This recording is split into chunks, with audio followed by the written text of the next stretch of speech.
Ahoj ľudí, nahrávam ti hlasovku ohľadom na plasti.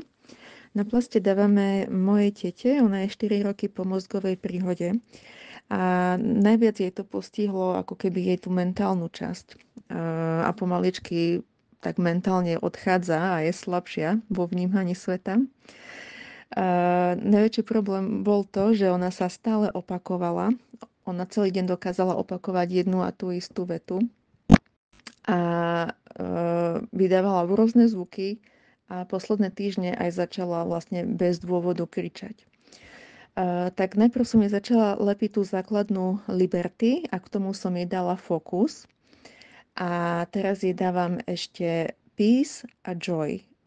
Ona po pár dňoch od nalepenia, teda by som povedala, že už na druhý deň ona prestala sa opakovať, prestala kričať a prestala vydávať zvuky.